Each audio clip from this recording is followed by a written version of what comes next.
வணக்கம், விவேக் குக்கிங் சேனலுக்கு உங்களை அன்புடன் வரவேற்கிறேன்.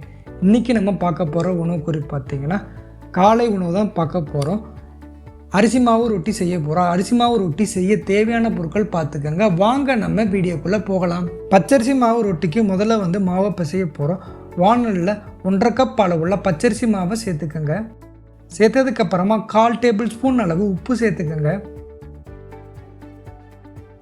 ஒரு பெரிய வெங்காயம் சின்ன சின்ன நறுக்கினது, 12 சின்ன வெங்காயத்தை சின்ன சின்ன நறுக்கினது, 2 பச்சை மிளகாய் சின்ன சின்ன நறுக்கினது, அரை தேங்காய் சில்லை சின்ன சின்ன நறுக்கினது, ஒரு கைப்பிடி அளவு முருங்கை இலையை அரிசி மாவில் சேர்த்துக்கங்க.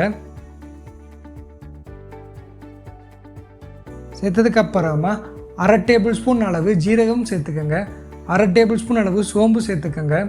சேர்த்து நல்லா கலந்து விடுங்க எல்லாத்தையும்.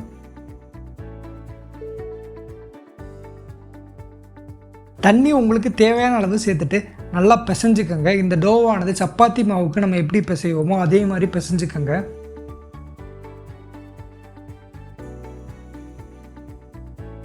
இந்த டோ ரொம்ப கொல கொலன்னு இருக்கக்கூடாது, நடுநிலை பக்குவத்தில் இருக்கணும். அப்போ தான் ரொட்டி தட்டை வரும்.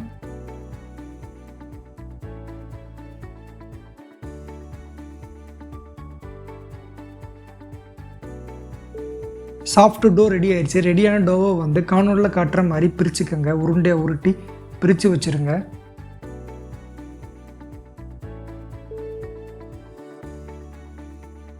பிரித்ததுக்கப்புறமா சப்பாத்தி கட்டை மேலே பிளாஸ்டிக் கவரை வச்சுட்டு எண்ணெய் தேவையான அளவு ஊற்றிக்கோங்க. ஊற்றினதுக்கப்புறமா நம்ம உருட்டி வச்ச அந்த டோவை நடுவில் வச்சுட்டு கையாலே தட்டி விடுங்க. கையிலையும் நல்லா எண்ணெய் அப்ளை பண்ணிட்டு தட்டி விட்டுருங்க.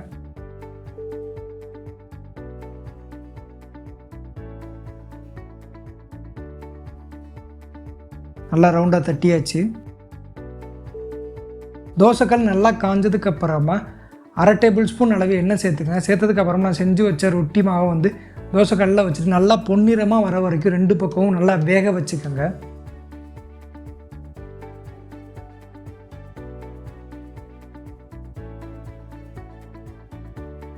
அரிசி மாவு ரொட்டி ரெடி ஆயிடுச்சு. இந்த அரிசி மாவு ரொட்டியை உங்கள் வீட்டில் செஞ்சு பார்த்துட்டு எப்படி இருக்குங்கிற கமெண்ட் செக்ஷனில் சொல்லுங்கள்.